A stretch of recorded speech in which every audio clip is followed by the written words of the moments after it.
Since the very beginning of the human race, we have always pondered the reasons for our actions. Why do we constantly seek happiness? What is happiness? These questions have been asked and answered by different men and women since Socrates first said, "Why?" But no one, it seems, has ever been able to develop a bona fide answer. Why is this? Is it because there is no answer? Or because our pursuit of happiness is completely outside the realm of logic and reason? Those are the questions I set out to answer with research, data, statistics, and a fair bit of inference.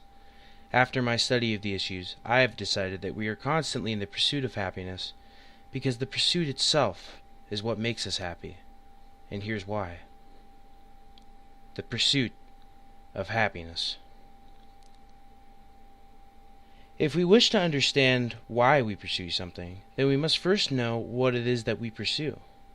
According to psychologist Ed Diener, happiness is a combination of life satisfaction and having more positive emotions than negative emotions.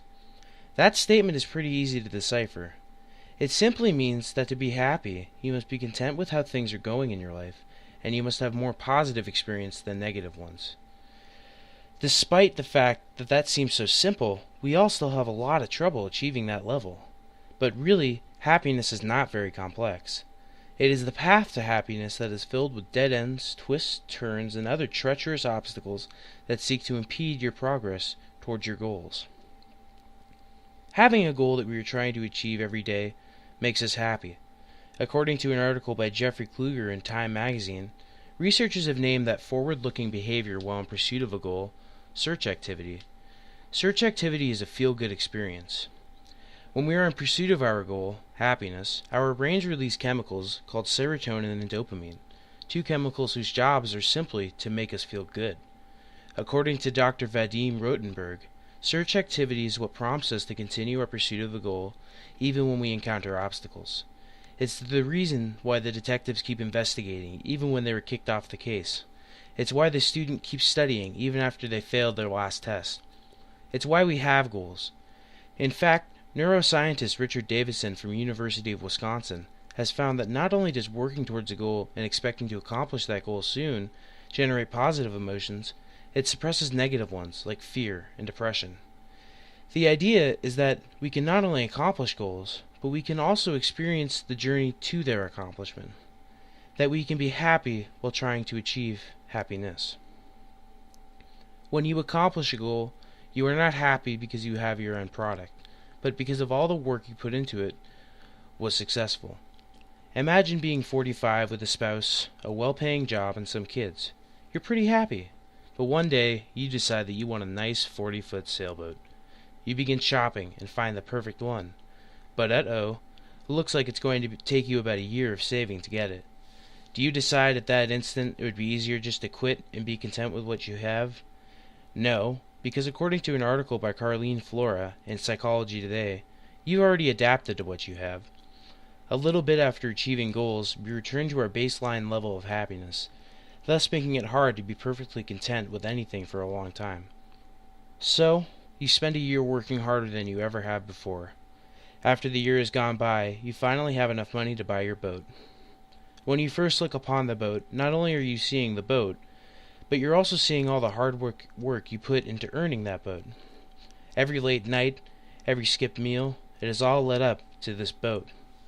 When you look at the boat, the physical representation of your work, of your goal, you are experiencing the journey once again. Your brain releases dopamine, rewarding you for your work with good feelings, making you happy. It's not the boat itself that makes you happy. It is all that the boat represents that leaves you feeling good. In my own life, I have constantly pursued happiness. The most prominent example of this is when I spent 5 weeks working as a counselor in training at a summer camp. Every day we got up and cleaned the dishes for 250 people, or we moved kayaks up and down a hill, or we did whatever other grunt work we were told to do. It was grueling, and it was the hardest I've ever worked in my life. But I look back at the experience and feel happiness. I feel happiness because I remember how my goal during those 5 weeks was to do the best job that I could, and that's what I did. I was successful in my goal, and that's what makes me happy. I look back at all of the work I did that led up to my success, and feel content in knowing that I accomplished my goal. and that there will be more opportunities for me to accomplish things because of that. In the end, though, permanent happiness is a fictional ideal. No one will ever be completely satisfied with every aspect of their life. But that's not a bad thing. In fact, it's a great thing. It's the reason why humanity has advanced. It's the reason why we get up every morning. For what is life if we have nothing to strive for? What reason would we have to get up in the morning? Without discomfort, we would never feel the need to change. And without change, life would be very, very boring indeed. That is why you must have goals. Work for your sailboat, lose your weight, marry the love of your life, any goal you have, accomplish it. Because the pursuit of happiness and happiness are only two different sides of the very same coin.